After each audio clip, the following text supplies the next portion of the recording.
Friends, अर्चूस किचनमध्ये तुमचं सगळ्यांचं स्वागत आहे। तर आज मी खूप छान आणि अशी मस्त अशी रेसिपी तुमच्यासोबत शेअर करणार आहे, जिचं नाव आहे दुधी भोपळ्याचे थालीपीठ।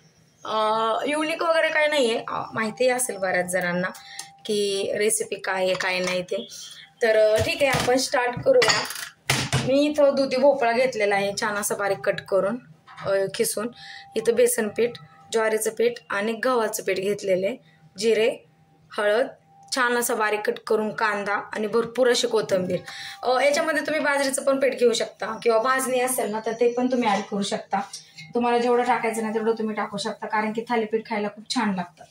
तर ठीक आहे, आपण आता यांना छान असं एकत्र मस्त असं मळून घेणार आहोत। कारण कसं आहे ना, दुधी भोपळा खायला मुलं वगैरे पण खूप कंटाळा करतात। इव्हन बऱ्याच जणांना आवडत पण नाही की भोपळा खायचा कसा काय, त्याच्यामुळे ना ह्या प्रकारे तुम्ही त्यांना कधीही खायला करून घाला, ते खूप छान आवडीनं खातील।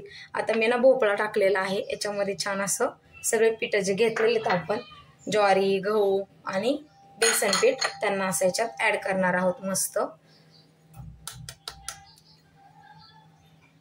छान असं मिक्स करून घेतलं की याच्यामध्ये आपण जिरे टाकणार आहोत,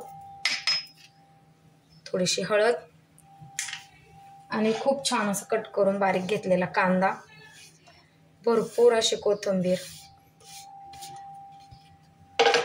आणि चवीनुसार आपण जे बोलतोच ना मीठ, तर चवीनुसार मीठ ऍड करणार आहोत त्याच्यात। आणि आपल्याला पाणी टाकायचं नाहीये हे पीठ मळून घेताना, कारण कसं आहे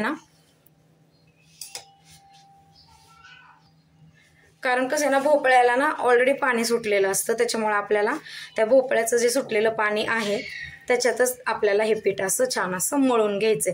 आणि त्याचं मी ना वरचं साल काढलेलं नाहीये, कारण की आपल्याला थालीपीठ बनवायचे ते वरचं काही प्रॉब्लेम होत नाही त्या सालीचा। तर मी साल न काढता त्याला छान असं बारीक कट करून घेतलेलं आहे, हे पाहू शकता तुम्ही। आपल्याला याच्यामध्ये पीठ जे थालीपीठासाठी आपण तयार करतो ना, तर त्याला ह्याच्यामध्ये म्हणजे पाणी टाकायची काही गरज पडत नाही, कारण की भोपळ्याला पाणी सुटतं ना, त्याच्यामुळे ते छान असं याच्यात आपल्याला मळलं जातं। असो छान असं मस्त मळून घेऊयात, हे एकजीव करून घेऊयात।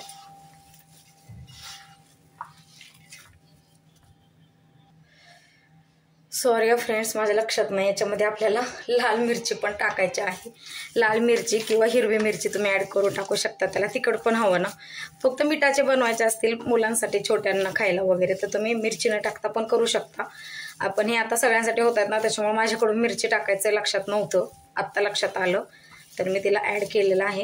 हिरवी मिरची पण ऍड करू शकता, आपल्या घरात जी आपण बनवलेली लाल मिरची असते तिला पण आपण ऍड करू शकतो। तर पाहू शकता तुम्ही, आपलं छान असं हे मस्त पीठ मळून झालेलं आहे। तर आता आपण याचे थालीपीठ बनवायला घेऊया। तर फ्रेंड्स, छान असे थालीपीठ थापायला घेऊया। मी असं छान असं छोटंसं हे माझं थालीपीठ थापण्यासाठीच मी रुमाल बनवलेला आहे। तुम्ही ह्याला चमच्याच्या साह्याने पण असं पसरून हे करू शकता, पण थालीपीठ आहे म्हटलं तर ह्याला आपल्याला असं थापूनच केलेलं छान, कारण की ते थालीपीठ आहे ना, आणि हाताने थापलेलंच थालीपीठ मस्त लागतं खायला। तर हे छान असं अशा प्रकारे आपल्याला मस्त असे पातळ असे थापून घ्यायचे। पाणी लावायचं थापताना कायम, आणि जे आपण कापड घेतो ना थापायला, त्याला पण असं ओलं करूनच घ्यायचं। छान असं थापून झालं की अशा मस्त छान त्याला होल तयार करायचे। तर छान असं आपलं थालीपीठ थापून झालेलं आहे। आता आपण छान असं पॅन वगैरे गरम करायला ठेवूयात। तर पाहू शकता, इथं ऑलरेडी मी पॅन गरम करायला ठेवलेला आहे। आता छान असं मस्त आपण जे थापून घेतलेलं थालीपीठ आहे त्याला याच्यावरती टाकणार आहोत। थोडंसं तेल टाकायचं आणि वाव, पहा मस्त ना, जसं आपण भाजणीचं वगैरे बाकीचे जे थालीपीठ करतो ना, सेम तसंच राहतं प्रोसेस। फक्त काय करायचं, त्याच्यामध्ये मी दुधी भोपळा ऍड केलेला आहे। काय होतं ना, कारण की त्याने टेस्ट पण वेगळी, त्याने जर भोपळा खाणारे नसतील ना, तर या निमित्ताने त्यांच्या पोटात पण भोपळा जाईल, त्यांना पण आवडेल वेगळं असं काहीतरी आपण करत आहोत म्हणून।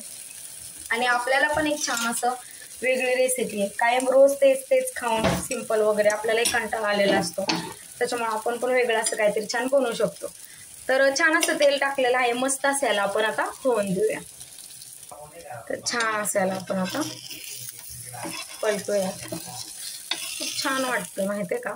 पाहायला पण किती मस्त दिसते आणि समजत पण नाहीये की आपण दुधी भोपळ्याचं बनवलं आहे म्हणून ना. असं वाटतं की जसं आपण नॉर्मल भाजणीचं वगैरे जे काही बनवतो ना सेम त्या प्रकारेच बनलेलं आहे. असं तर छान असं मस्त दोन्ही साईडने याला मस्त व्यवस्थित छान भाजून घेऊया आणि मग याला आपण छान दही, कोण गुळासोबत खातं, कोणाला सॉस सोबत आवडतं त्याच्यासोबत आपण छान असं सर्व करणार आहोत. तर फ्रेंड्स, छान असं आपलं दुधी भोपळ्याचं थालीपीठ जे आहे ते मस्त तयार झालेलं आहे, तुम्ही पाहू शकता.